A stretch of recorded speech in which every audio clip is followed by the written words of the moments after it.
जून 2016 में मैंने अपना पहला मॉक दिया था। तब क्लैट 200 मार्क्स का होता था एंड आई स्कोर्ड 50 और 60 मार्क्स आउट ऑफ 200। ना मेरा कोर्स हुआ था, ना मुझे इंग्लिश में कुछ वर्ड्स आते थे और ना ही मेरी मैथ्स में कुछ तैयारी थी। But over the next few months मेरे मार्क्स इंक्रीज हुए एंड मैं टॉप 5 to 10% स्टूडेंट्स में भी आने लग गया। So if you are scoring less in mocks और you want to increase your marks, इस वीडियो में हम ये बात करेंगे कि आप वो कैसे कर सकते हो। So let's get started. Her paper में आप ऐसे 5 से 6 मिस्टेक्स तो कर ही रहोगे। क्वेश्चन में पूछा गया है विच of the following is not true and आप नॉट रीड करना भूल जाते हो, या फिर मैथ्स में 550 की जगह 500 लिखा हुआ इंटरप्रेट कर लिया और आंसर तो रॉन्ग आई, साथ साथ में टाइम भी वेस्ट हो गया। You can easily save 5 to 6 marks. All you have to do is be present in the moment. जब आप बिल्कुल फोकस्ड होकर क्वेश्चन सॉल्व कर रहे होगे, इधर उधर ध्यान नहीं दे रहे होगे, तो आप सिली मिस्टेक्स नहीं करोगे। बट फोकस कैसे करें? I have told this many times, sit in a very comfortable position. अगर आप टेढ़े मेढ़े बैठे रहोगे तो आपकी बॉडी कंफर्टेबल नहीं रहेगी, और आपकी बॉडी कंफर्टेबल नहीं रहेगी तो आपका माइंड भी अनकंफर्टेबल रहेगा। So yes, right down the number of silly mistakes you are doing and then be present in the moment, be present in the exam, और धीरे धीरे उन सिली मिस्टेक्स को रिड्यूस करो। This point is very important. So leverage क्या होता है? कोई ऐसी चीज जिसे करने में आपको इतना एफर्ट लगता है बट उससे रिजल्ट्स या आउटपुट इतने निकलते हैं। मैं आपको एग्जांपल के थ्रू समझाता हूँ। सो फॉर एग्जांपल, मैंने एक यूट्यूब वीडियो बनाया था बेस्ट बुक्स फॉर क्लैट के ऊपर। इसमें मुझे एफर्ट्स इतने लगे थे जितना मुझे एक नॉर्मल वीडियो लगाने में लगते हैं, बट आई न्यू कि ये बहुत ही इंपॉर्टेंट टॉपिक है और ये एक हाई लेवरेज टॉपिक है। इतना एफर्ट लगा इसको बनाने में, बट इसका आउटपुट इतना था। It has 2 lakh plus views as of now. अब क्लैट के कॉन्टेक्स्ट में आई वुड से कि वो टॉपिक्स फाइंड आउट करो जो हाई लेवरेज टॉपिक्स है, मतलब जिन पे आप अगर वर्क करते हो तो आपको हाई रिटर्न्स मिल सकते हैं। फॉर एग्जाम्पल, अगर मैथ्स में आपके अच्छे नंबर नहीं आ रहे तो प्रोबेबली आपने परसेंटेज चैप्टर अच्छी तरह से नहीं करा है, बिकॉज क्यूटी के हर एक चैप्टर में परसेंटेज चैप्टर का रोल होता है। फिर चाहे वो सिंपल इंटरेस्ट, कंपाउंड इंटरेस्ट हो, रेशियो प्रोपोर्शन हो, प्रॉफिट एंड लॉस हो, एंड सो ऑन। साथ ही साथ आप इक्वेशंस भी अच्छी तरह से बनाना सीख जाते हो एक बार आप परसेंटेज चैप्टर सीखते हो तो। सो एक बार ये चैप्टर अच्छी तरह से कंप्लीट करो and then see your marks in math section will shoot up. इसी तरह से लेट्स से कि अगर आपकी रीडिंग स्पीड अच्छी नहीं आ रही है और उसके कारण आपके नंबर अच्छे नहीं आ रहे, तो अपनी रीडिंग स्पीड इंक्रीज करने पे फोकस करो। कैसे करना है, मैंने ये वीडियो ऑलरेडी अपलोड कर रखा है अपने चैनल पे, you can watch it. In the same way, अगर आपके जीके में अच्छे नंबर नहीं आ रहे तो vision IAS monthly magazine last के 8 to 10 मंथ्स की पढ़ लो एंड साथ ही साथ क्लैट भी कर लो। 1 महीने की जीके करने में आपको 1 से 2 दिन लगेंगे और उसको वापस से रिवाइज करने में 1 से 2 दिन लगेंगे। सो ओवरऑल 24 to 25 डेज में आपकी पूरे साल भर की जीके कंप्लीट हो जाएगी एंड देन आपकी जीके में मार्क्स अच्छे आने लग जाएंगे। So yes, identify the high leverage areas and double down on them. I am sure आपके मार्क्स शूट अप करेंगे। सी, वीडियोस बनाने में बहुत एफर्ट्स लगते हैं और मैं वीडियोस बनाते रहूंगा, but I am also working on my course titled how to prepare for CLAT. Personally मुझे कभी रिक्वायरमेंट फील नहीं हुई कोचिंग की and I still got all India rank 501। ये कोर्स मेरी तरह उन लोगों के लिए है जिनको फील होता है कि उन्हें कोचिंग की एज सच जरूरत महसूस नहीं हो रही है, बट उनको लगता है कि उनको एक अच्छी गाइडेंस और स्ट्रेटेजी अगर मिल जाती है तो वो इस एग्जाम को क्रैक कर सकते हैं। The course will have detailed 30, 40, 50 minutes videos on each section, और उसके अलावा भी कई सारे वीडियोस हो गए जैसे how to make notes from Live Law, how to study efficiently, किस तरह से आप 5 आवर्स स्टडी करके 10 आवर्स वाला आउटपुट लेके आ सकते हो, how to attempt mocks in a better way, and so on. इसके अलावा भी कई सारी चीजें होगी। I am still working on all those things and this course would be relevant for CLAT 2024, 2025, 2026 experience and so on. It would be launched in a very low price and I am sure कि आपने आज तक ऐसा कुछ नहीं देखा होगा। There's a Google form in the description. Just fill it out and I will send you just one mail when the course is ready. Now back to the video. मैं क्लैट में मॉक ऐसे attempt करता था। First GK in 10 minutes, then English in 30 minutes, law 35 minutes, logical reasoning 25 minutes, maths 15 minutes and finally 5 minute review और recheck करने के लिए basically. जो मेरे लिए सबसे इजी सेक्शन होता था वो सबसे पहले करता था and then I went to the difficult one.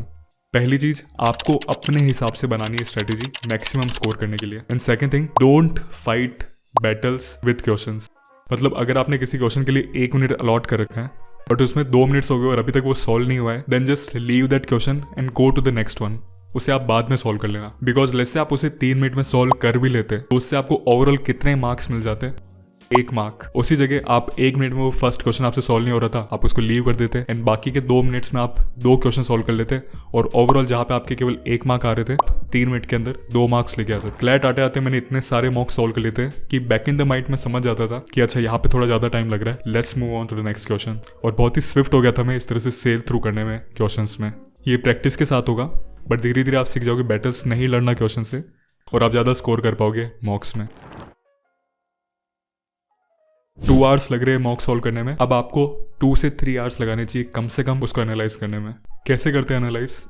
After giving a mock, read all the questions. Yes, all the questions. जो आपके सही आए वो भी आपको रीड करना है, और जो गलत है वो तो रीड करने ही है। जो सही आए उनको रीड करने पे आपको पहली चीज पता चल जाएगी कि आपने जो लॉजिक यूज करा था वो सही भी था या फिर नहीं। एंड सेकंड चीज, आपको हो सकता है कुछ एक्स्ट्रा भी सीखने को मिल जाए। फॉर एग्जाम्पल, क्लैट 2023 में ये क्वेश्चन था, what is the name of the government of India owned corporations that mints coin used as legal tender in India. तो यहाँ पे मैं इस बुक के आंसर सेक्शन में गया and the answer is B, Security Printing and Minting Corporation of India is the name of the government of India owned corporation that mints coin used as legal tender in India and coins are minted in 4 mints owned by SPMCIL. These are the locations of the 4 mints और ये RBI act के section 38 के according circulate होते हैं। Okay, तो अब मुझे पता चल गया कि ये 4 लोकेशंस में मिंट होते हैं। तो ये तो जी के सेक्शन हो गया जहाँ पे केवल फैक्ट्स है, but English law and logical reasoning में आपको बहुत इंपॉर्टेंट है जाके देखना, बिकॉज वहाँ पे केवल फैक्ट्स नहीं होते, वहाँ पे ओपिनियंस भी होते हैं और वहाँ पे एक सही तरह का एनालिसिस भी होता है, because they are subjective question. जैसे ये 16th क्वेश्चन को देख लेते हैं, which of the following can be inferred from the passage. So let's say मैं डी ऑप्शन मार्क करता हूं, तो अगर आंसर सही हो गया तो मैं देखूंगा कि मेरा लॉजिक सही था या नहीं था, और अगर मेरा आंसर गलत आया तो क्यों गलत आया ये मैं देखूंगा, और ये एक्सप्लेनेशंस जो दी जाती है वो मुझे बहुत हेल्प करेगी। मेनली 5 से 6 रीजंस होते हैं आपके आंसर गलत होने के। First is conceptual understanding issue, मतलब आपको कॉन्सेप्ट नहीं आता है। फॉर एग्जाम्पल, लेट्स से अगर मैं बात करूँ कोई मैथ्स के परसेंटेज चैप्टर की, तो आपको कॉन्सेप्ट नहीं आता था इसलिए आप वो आंसर नहीं दे पाए। या फिर लेट्स से अगर आप कोई वर्ड का मतलब नहीं समझते थे तो आपको कॉन्सेप्ट नहीं पता था, इसलिए you were not able to give that answer in English section. Question comprehension issue, मतलब आप वो क्वेश्चन को समझ नहीं पाए। अगर आप समझ सही तरह से पाते तो आप आंसर सही तरह से दे पाते। Calculation mistake, silly mistake. Finally time issue. Time issue मतलब you didn't have the enough time to solve the question. So आप एक बार क्वेश्चन के एक्सप्लेनेशंस में जाते हो, फिर देखते हो क्या इशू था और उस पे आपको फिर जाके वर्क करना है। सिंपल सा ये ही एनालिसिस का मतलब होता है। Analyze each and every question, see the logic that is given there, and then work on that so the result can be improved next time. This is the meaning of mock analysis. By the way, ये Oswal books की past year papers वाली book है, जिसमें CLAT के last 4 साल के और AILET के लास्ट 6 साल के पेपर्स का डिटेल्ड एक्सप्लेनेशन एंड सॉल्यूशंस है। Apart from this trend analysis भी देते हैं, मतलब कि इंग्लिश में किस तरह के क्वेश्चंस आए, जीके में किस तरह के क्वेश्चंस आए, ये सब भी ये एक्सप्लेन करते हैं। And to be honest, this is a good product, इसलिए ही ये मेरे चैनल पे, otherwise it won't be here. Description में मैंने इस बुक का सैंपल रख रखा है, you can check it out, और अगर आपको अच्छा लगता है then you can go for it. Now going to the next point. मैंने 2 कोचिंग इंस्टीट्यूट से मॉक्स लिए थे, Legal Edge and Career launcher. सो मैंने बहुत सारे सेक्शनल टेस्ट सॉल्व करे थे। सेक्शनल टेस्ट से आप हर एक सेक्शन में अच्छे बनते जाओगे और वो धीरे धीरे एडअप होता जाएगा और आप ओवरऑल मॉक में बेटर बन जाओगे। आई सजेस्ट 2 कोचिंग इंस्टीट्यूट के मॉक्स अपने पास रखो, वो कोई से भी 2 हो सकते हैं। मैं पर्टिकुलरली लीगल एज सजेस्ट करता हूँ because I personally used it. So legal edge mocks are tough, and as I have tied up with legal edge, you can use my code Harshil15 and you'll get 15% discount across every product of legal edge. फिर चाहे आप मॉक्स bye करो, फिर चाहे आप coaching bye करो and so on. उनकी standard mock series में 70 मॉक्स मिलते हैं, जिसमें क्लैट के अलावा एलेट, स्लैट, MHCT के मॉक्स भी इंक्लूडेड होते हैं। मुझे particularly sectional and speed test सबसे ज्यादा अच्छे लगते हैं, और वो 10 सेक्शनल और स्पीड टेस्ट प्रोवाइड करते हैं ईच सेक्शन के लिए। एट लास्ट आपको क्लैट पोस्ट मैगजीन भी मिलती है, जो आपकी करंट अफेयर बैकलॉग को क्लियर करने में बहुत हेल्प करेगी। The link for everything is in description. तो ये अगर आपके मॉक्स में अच्छे मार्क्स नहीं आ रहे, then try giving sectional test. हर एक सेक्शन को एनालाइज करो, कैसे आप उस सेक्शन में अपनी इंक्रीज कर सकते हो स्पीड, ये देखो, और फिर धीरे धीरे आप जो सेक्शनल टेस्ट से स्ट्रेटेजी सीखते हो उसको पूरे मॉक में अप्लाई करो। Now let's discuss the final point. Lastly I would suggest कि आप एक्सपेरिमेंट करो, ये देखने के लिए आपके लिए क्या वर्क करता है। फॉर एग्जाम्पल, मेरे टेलीग्राम ग्रुप पे मिनी नाम से एक स्टूडेंट है, उन्होंने ये टेक्स्ट करा, in my previous mock I was left with very little time to do legal section, so I skipped the passage and scored more than I normally do. I referred passage only for definition and facts and completed the whole section within 8 minutes. See legal में 1-2 sets हो सकते हैं जहां पे आप बिना principal वगैरह read करे डायरेक्ट क्वेश्चन पे आके क्वेश्चन सॉल्व कर सकते हो, बट पूरे सेक्शन के लिए स्ट्रेटेजी यूज करना सही नहीं है। But still I appreciate her कि she did an experiment and she thought about it.